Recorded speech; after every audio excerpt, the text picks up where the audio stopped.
ఓం సాయిరామ్. సమర్థ సద్గురు సాయినాథ్ మహారాజుకి జై. సాయి భక్తులందరికీ నమస్కారం అండి. మన బాబాగారి దయ వల్ల మనందరం బాగుండాలి, సంతోషంగా ఉండాలి అని చెప్పి మనస్ఫూర్తిగా కోరుకుంటూ ఈ రోజు వీడియో స్టార్ట్ చేస్తున్నాను ఫ్రెండ్స్. ఇక ఈరోజు వీడియోలో మనం చూడబోయేది ఏంటి అంటే, తల్లి ఎంతో అదృష్టం చేసుకున్నావు కాబట్టే ఈ దుర్గమ్మ తల్లి యొక్క కన్ను నీ మీద పడింది కాబట్టి ఇది నువ్వు చూసిన ఒక గంటలోనే శుభవార్తను వింటావమ్మా. నిర్లక్ష్యం చేయకుండా చివరి వరకు చూడు తల్లి, అప్పుడే నీకంతా కూడా మంచే జరుగుతుంది అని చెప్పి ఏదో తెలియనటువంటి ఒక శుభవార్తతో బాబాగారు అయితే మన కోసం మన ముందుకు వచ్చేసారండి.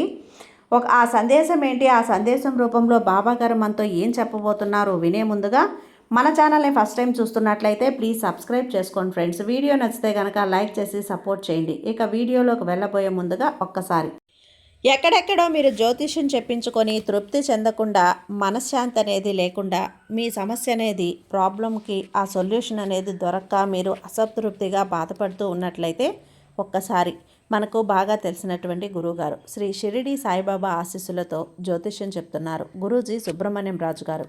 Contact number 9908224144. ఈ గురువుగారు నెంబర్ 1 వశీకరణ స్పెషలిస్ట్. మీ యొక్క ప్రతి సమస్యకి కూడా పరిష్కారం అనేది చూపిస్తారు. అన్ని విషయాలను కూడా ఫోన్లో స్వయంగా గురువుగారే మాట్లాడతారు. ప్రేమ, పెళ్లి, భార్యాభర్తల మధ్య సమస్యలు, స్త్రీ మరియు పురుషుల వశీకరణం చేయబడును. చెడు గృహ ప్రయోగాలకు నివారణ చేయబడును.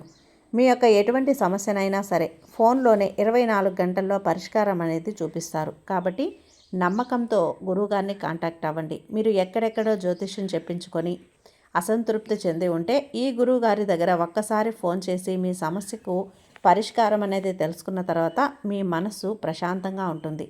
కాబట్టి నమ్మకంతో కాల్ చేయండి గురువుగారికి. సుబ్రహ్మణ్యం రాజు గారు, నెంబర్ 1 వశీకరణ స్పెషలిస్ట్. Contact number 9908224144. ఇక వీడియోలోకి వచ్చేస్తే, తల్లి ఈరోజు దుర్గమ్మ తల్లి కన్ను నీ మీద పడింది. నువ్వు పడుతున్న కష్టాలన్నింటినీ కూడా ఆ తల్లి గంపంత కళ్ళతోటి చూస్తూనే ఉంది. ఏది మంచి ఏది చెడు ప్రతీదీ కూడా ఆలకిస్తూనే ఉంది. నీ జీవితంలో ఏవైతే మార్పులు నువ్వు జరుగుతున్నాయో, ఎవరి కారణంగా అయితే నీ మనసు వేదనకి గురవుతూ ఉందో, అలాగే ఏది జరిగితే నీ మనసు సంతోషపడుతూ ఉంటుంది, ఏది నీ జీవితంలో మార్పు రావాలి అని చెప్పి కోరుకుంటూ నువ్వు ఎదురు చూస్తూ ఉన్నావో, ఏ కలలు నీకు నెరవేరితే నీకు సంతోషం దక్కుతుంది అని ఆశపడుతూ ఉన్నావు, నీ బిడ్డల జీవితంలో ఏవైతే చిన్న చిన్న కోరికలు ఉన్నాయో అవి నెరవేరుతాయో లేదో అనే ఒక భయం, ఆందోళన మనసులో పెట్టుకున్నావో, ఇవన్నీ కూడా ప్రతీదీ కూడా ఆ తల్లి గమనిస్తూనే ఉంది. ఎందుకు అంటే, నువ్వు ఏది అనుభవిస్తున్నా సరే, ఏది నీ జీవితంలో జరుగుతున్నా సరే ప్రతి దానికి కూడా ఒక అర్థం అనేది ఉంటుంది. బిడ్డ ఏదైనా సరే ఒకటి నీ నుంచి దూరమైంది అంటే గనక, ఆ దూరమైంది నీకు ఏదో ఒక నష్టాన్ని చేస్తుంది అని చెప్పి, దానివల్ల నీకు ఏదో ఒక ఆపద ప్రమాదం పొంచి ఉంది కాబట్టే ఆ దుర్గమ్మ తల్లి నీ నుంచి అది దూరం చేసింది అని చెప్పి నువ్వు నమ్మాలి. అలాగే ఏదైతే నీకు ఇప్పుడు కష్టం వచ్చిందో ఆ కష్టం ఇప్పుడు నీ మనసుని ఒక ఆయుధంలాగా సిద్ధపరిచి నువ్వు ఎదుర్కొంటున్నటువంటి సమస్యలను ఎలా ఎదుర్కోవాలో నీకు మానసికంగా ధైర్యాన్ని నింపి ఆ యొక్క కష్టం నుంచి ఏదో ఒక గుణపాఠాన్ని అయితే నీకు నేర్పిస్తుంది. మళ్ళీ ఆ కష్టం నీ జీవితంలోకి తిరిగి రాకుండా ఎటువంటి తెలివితేటలను నువ్వు దక్కించుకోవాలో అవన్నీ కూడా నేర్పించే వెళ్తుందమ్మా. అలాగే సంతోషం యొక్క విలువని కూడా ఆ కష్టం నీకు తెలియపరిచి వెళ్తుంది.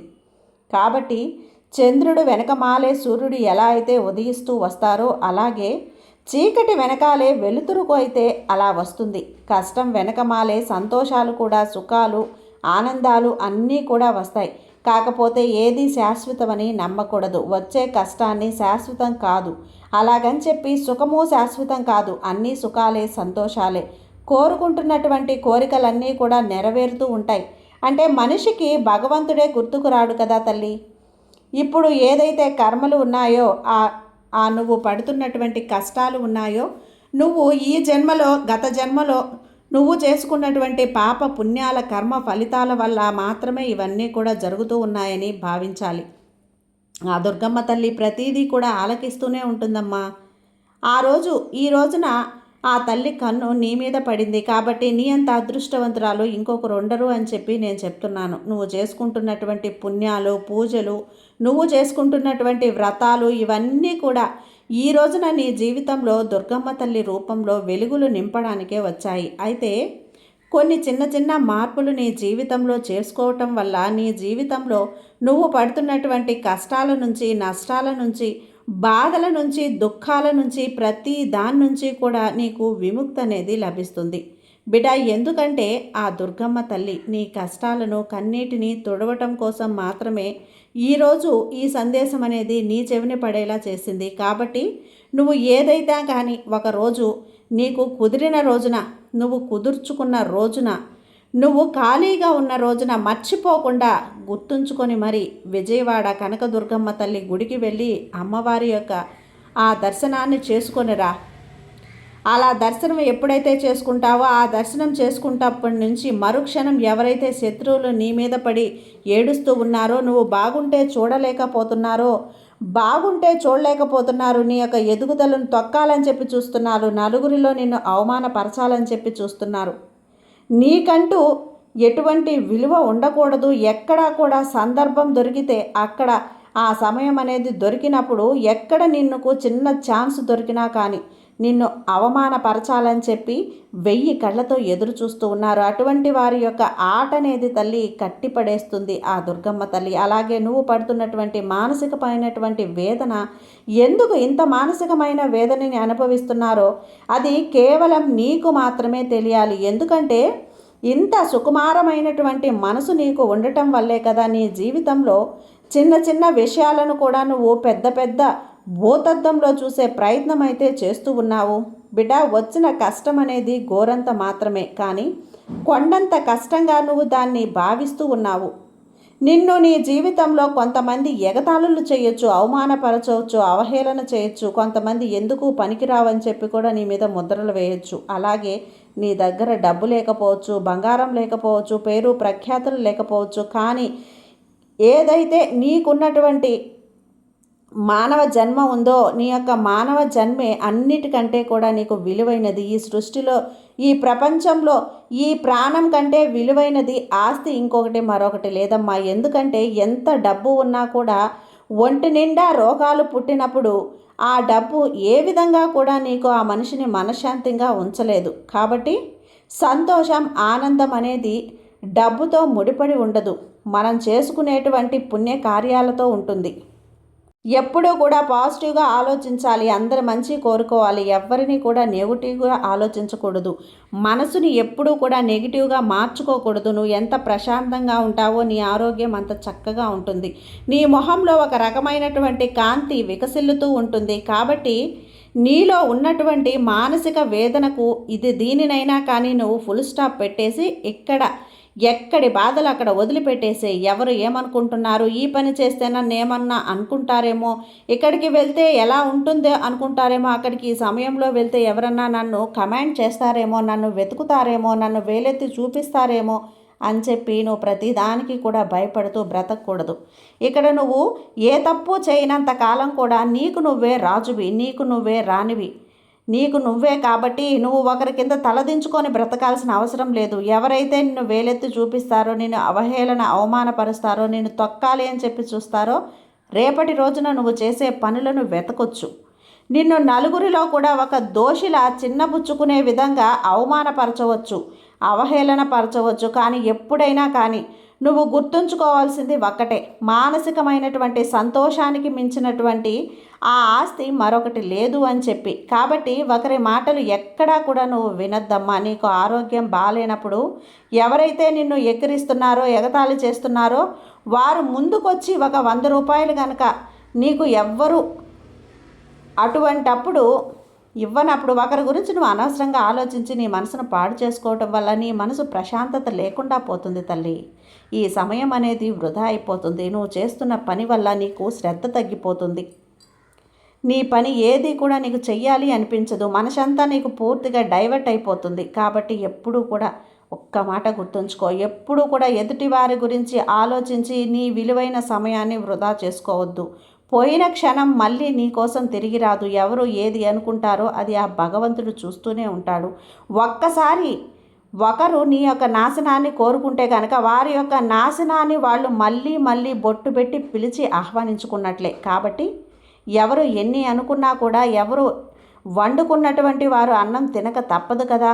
అంటే ఎవరైతే అన్నం వండుకుంటారో అది వారే తినాలి. ఎవరైతే నిన్ను శపిస్తారో ఆ శాపాలు వారికే తగులుతాయి. ఎవరైతే నిన్ను తిట్టి నిన్ను నానా మాటలు అంటారో ఆ తిట్లు నానా మాటలు అన్నీ కూడా వారికే తగులుతాయి. కాబట్టి ఒకరు నన్ను అలా అంటున్నారు ఇలా అంటున్నారు అని చెప్పి వారి గురించి నువ్వు అసలు ఆలోచించిన అవసరమే లేదు.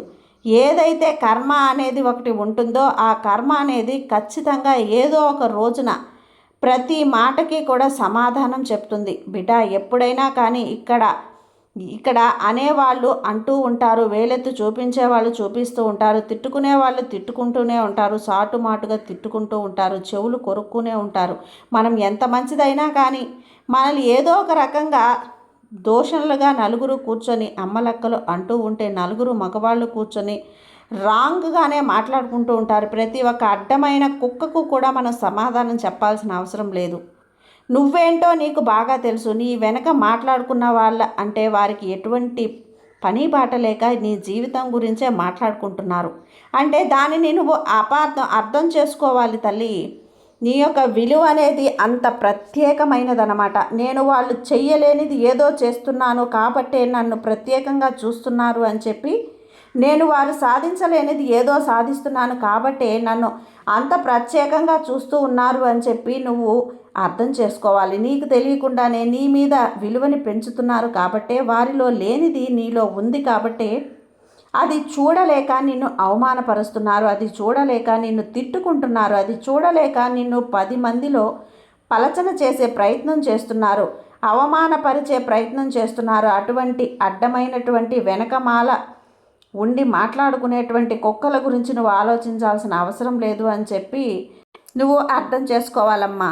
నీ ఆలోచనలతోటి నీ మనసుతోటి నువ్వు నీ మనసుని పాడు చేసుకునే ప్రయత్నాల వల్ల నువ్వు శ్రద్ధను వహించి నీ యొక్క కుటుంబం పట్ల బాధ్యతగా ఉండగలిగితే నీ జీవితం అనేది ఏదైనా సరే అందంగా ఆనందంగా ఒక పరిచిన విస్తరాకులాగా చక్కగా రుచిగా ఉండాలి అని చెప్పి నువ్వు అనుకుంటున్నాను.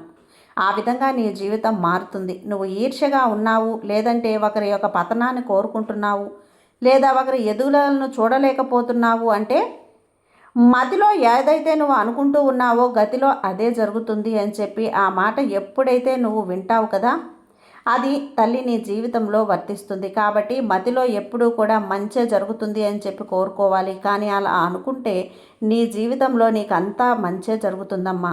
నీ బిడ్డ ఎవ్వరూ కూడా ఈ జీవితాన్ని అదృష్టకరంగా ఉండే విధంగా రాసుకొని వారి జీవితాన్ని నిర్మించుకొని వాళ్ళెవరో ఒక సేఫ్ జోన్ ఏర్పరచుకొని భూమి మీదకు దిగలేరు కదా. అందరూ పైకి బాగానే కనిపిస్తారు, కానీ ఎవరైనా కదిలించి చూడు, ఒక్కొక్కరికి ఎన్నో మహాభారతాలు ఉంటాయి, ఎన్నో కష్టాలు ఉంటాయి, ఎన్నో బాధలు ఉన్నాయి, ఎన్నెన్నో కొన్ని చెప్పుకునేటివి, కొన్ని చెప్పుకోలేనేటివి. కొంతమంది నాకు ఈ కష్టం ఉంది, నాకు ఈ బాధ ఉంది అని చెప్పి బయటికి చెప్పుకుంటూ ఉంటారు.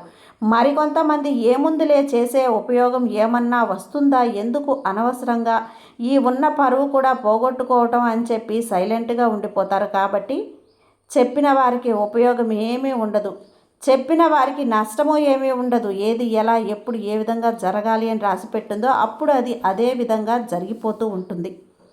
ఒకదాన్ని నువ్వు మార్చలేనప్పుడు దాని గురించి ఆలోచించి నీకు ఉపయోగం ఏముంది చెప్పు? నీ సమయం వృధా తప్ప. కాబట్టి ఆ తల్లి నీతో చెప్పాలి అనుకుంటున్న మాటలు కూడా ఇవేనమ్మా. బిడ్డ ఎప్పుడు కూడా దేని గురించి ఆలోచించుకో, మనసుని ప్రశాంతంగా ఉంచుకోవాలి. మనసులో ఎటువంటి కల్మషము ఉంచుకోకూడదు, ఎటువంటి ఈర్ష్య అసూయాలు అనేవి ఉంచుకోకూడదు.